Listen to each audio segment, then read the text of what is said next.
Some of us from interesting little medical breakfast or seminar, and it was quite educational. Some of the topics and issues that were discussed, and I was trying to share some things in relationship to spirituality and health. I was thinking also how when we do not again feel loved, feel cared for, when we're not also giving love, then it affects our system, and that adrenaline circulates throughout the body. That hardens the arteries and causes all kinds of problems. As well as we're not feeling secure, the messages are sent from the brain, from the hypothalamus, to different cells, and it literally attacks the cells in the body.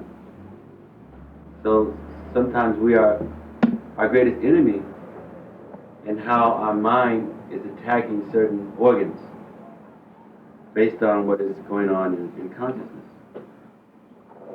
And it's not, maybe I'll stand because I see everybody loves the purest. It's not an accident that often people get heart attacks and cancer after something traumatic happens in their life, either divorce, or they get fired from a job, death in the family or something. Because then the mind is, of course, bothered. As the mind is agitated, it's attacking certain cells, neurotransmitters, neurohormones, and sending certain messages throughout the body. And we know as spiritualists, the body is a machine. So any kind of machine is going to work based on how it's fueled, how it's maintained, nourished, etc. But it's just that the materialists, their conception is that that's it. Body is everything. And the body isn't working right. I mean, life is practically useless. Now we see the big business, in cosmetic surgery. A number of people who are having everything altered, And some people do it almost like they buy, cars. Some people, they buy a car every year or two, they turn in the old one and buy a new one. So people treating their bodies similar. And it's causing a lot of problems because the more that there's focus on the body game, then it all stops there. It doesn't go beyond that. So I just wanted to see what questions that you might have, what things you would like us to discuss. This is sort of an informal gathering, you're sitting like students with chairs in line. Maybe they're forcing me to try to give a lecture today. This is off period, off day. It's also nice to think about how,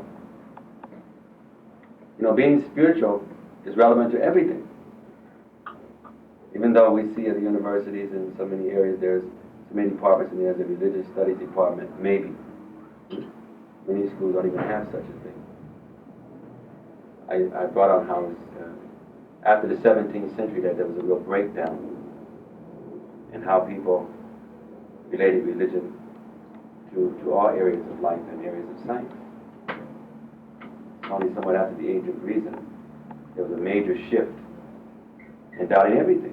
Because basically research in life was all pretty much understood that there's a God and we are interacting in a theistic world, and that we have certain duties and responsibilities being in this theistic world. But then later, philosophers and thinkers just start throwing that out and doubting everything. Now think about what it means. This happens a lot today, that you find people who are not committed to anything. Not to any faith, not to any religion, not to any relationship, not to any profession. People are changing their professions now, sometimes 4 or 5 times in their life. And not having much loyalty to any kind of job because they feel the job doesn't have much loyalty, to them. To re-engineering and the downsizing and whatnot, people are feeling very insecure.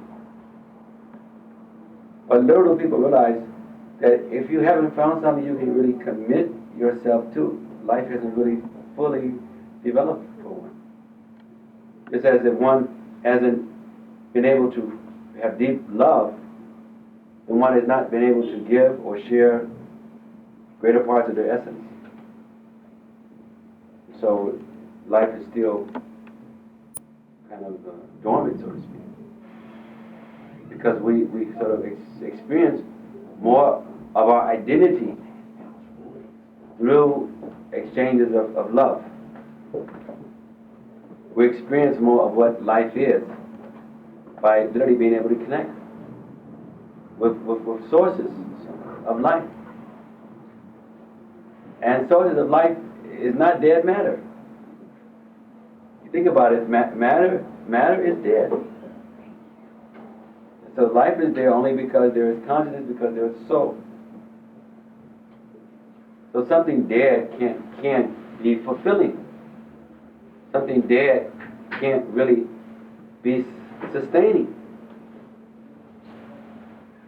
Any material things only having some life as they are used, or as life force is connected with it, but material things themselves do not have life. And so we're trying to be happy based on dead things. Even a house, or cars, or clothes, all these things. Don't have life. The life is because there is life form inside It's like I have this suit on, so my body is inside, but inside my body is my soul. So my arm moves, the cloth is just cloth. The arm is moving, the arm is there, but because there is consciousness, which is because there's a soul. Now once there's soul, once the consciousness goes, then what happens? Then the body is just a uniform, it's just a shell, which is what it always was all along. And therefore we see now that in the medical field there's so much adjustment of body parts, because, even heart transplant, brain operation. So you can remove all of those things. You can replace almost any organ. But once the soul goes, then life is gone. Body shows what it was all along. It was just being carried by the consciousness and the soul. But I saw one here. It's like a wonderful concept. How do you become so loving? And does that mean that you just sort of like you have emotions that come up, an incident comes before you, so you feel this anger or you feel you're bothered, and so this feeling just starts coming up. Sometimes it can take control of you, and then at other times that feeling can move you to as an example, let's say someone has been unjust to you, and so they tell you that there's an opportunity, you can't have it.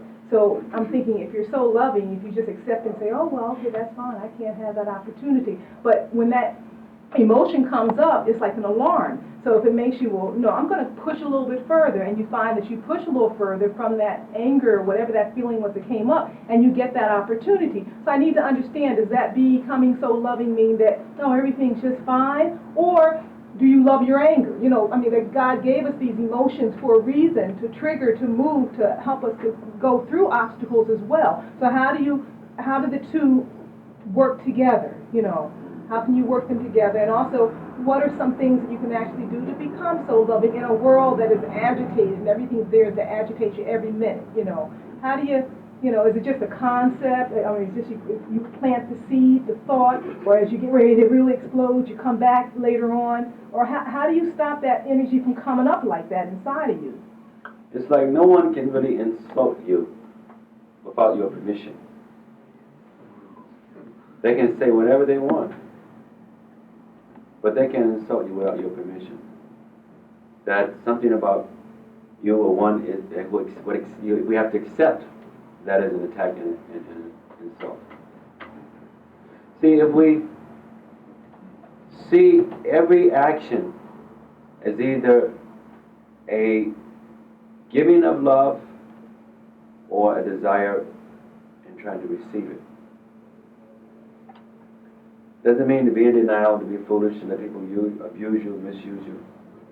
But it means going deeper and realizing that there's something that is more responsible for every action and thought and involvement and mindset that's going on. There's something there that's really the core of what is causing something to take place. So if we realize we're all pleasure seekers, and the highest pleasures we'll be looking for love and affection. So we can either see all kind of positive things as different expressions of love, different radiations, different levels of intensity. And we can see all negative things as different expressions and gradations of a cry for love, a need for love. We can see anger, jealousy, embarrassment. We can see all of these things as what's really going on. If someone is jealous because they're feeling that some other person is getting the love that should be coming to them. They're envious because they're thinking that they are more deserving. They're afraid because they're thinking that what they need, that love they need, it may never come, but may never come. So in this way, instead of acting in a negative scheme and having to experience the effects of that, because when we're fearful, when we're angry, when we hold grudges, we're just attacking ourselves. And we're minimizing the chance to help the other person while we're hurting ourselves. So the idea of always being loving is not categorizing things or being in denial, just being docile, letting people do whatever they want. It's just that you're being so fixed with your compassion that you're not going to let anything disturb you from that. You're going to accept compassion and love when it is coming in a healthy way. And when there's anxiety and someone is doing something because they are missing that chance or feeling it's not coming or in need of it or trying to draw some attention because it's really about the love and affection that they want, that you're able to see through and try to understand that so that you can really help the person with what is really needed and not weaken yourself or minimize being able to help them. And this is the idea of always thinking of God, always being God conscious, always being loving. It's not a matter of being in denial or avoiding interactions, because interactions brings all kind of variegated expressions and unfoldments in the relationship. But it's that you look and you disturb with the sin, with the incoherence, but you realize there's something deeper that's going on. And because of that, you're able to really to help. And sometimes you can just bring the person down and say, well, I'm sorry this happened between us, and I am seeing it like this, and let us see how you are seeing it. And let's be willing to come together so that we can come to a conclusion and understanding that's better than what either of us presently has. Especially when it's a situation of someone who's dear to you, someone you're associating with.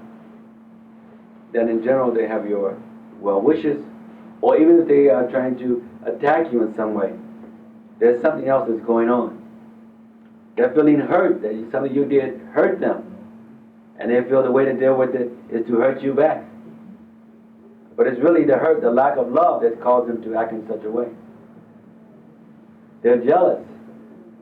And it's really a sign of the affection they have for you, that they're jealous that somebody else is getting so much of it and they're not getting enough. So they want to grab some of it. So if you analyze things in that way, then we're still dealing with the day-to-day realities. But we're literally being more in the world but not of it, because we're not coming down to so much of the duality, to the lower passions, and to the destructive kind, of mentality that most people play into. You want to? How do we deal with conflict? And I explained so much more of this in this book here. A question came from this particular book. Huh? Yes, please. How do we deal with when we know that there's a problem in the relationship, but it's on a very subtle level, that almost so subtle that to bring it up could even be like exposing one's own offensive mentality towards someone, and that but we know that the problem should be fixed. So how is it possible to deal with the problem in such a way that sometimes I feel that if I actually reveal my mind, that it'd be more offensive than just leaving the relationship as it is, even though there might be some difficulties. It's not going to go away if you have all these offensive thoughts and you're just pretending that everything is okay. Then other things is going to cause it to get deeper and deeper. It'll become like a cancer. But better when you see it surfacing, that you find ways to express it with healthy communication, and you explain, I'm really sorry that this is where I'm at, this is what I'm thinking, and I want to see how I can, think differently, but I really got this anger towards you because of what you did, yesterday morning, etc. And, I want our relationship to be healthy and strong. And so maybe you can help me to deal with this, or I'm sorry that this is how I feel. I don't want to feel this way. And even just by sharing it, some of it would also leave, would diminish. I mean, so much happens when we want to think and to act better. We are so conditioned. And so many times we have a desire to think and to be a certain way, but our previous conditioning just keeps riding our backs. And we don't want that, but it's just coming upon us, a certain karmic field. But as we increase our desire for the higher, and as we have more honesty in communication, then those things that's kind of smothering us gradually give us less and less disturbance and interference. The worst thing is to be holding certain sentiments like that and to ignore it or to try to act like it's not there, and it's just getting worse and worse. And now she's done something else, you think, oh, there she goes again. You know, you're thinking, I'm just going to tolerate it. It'll come out in so many other ways. But you're looking at it in the spirit that I don't want to bring this into the relationship.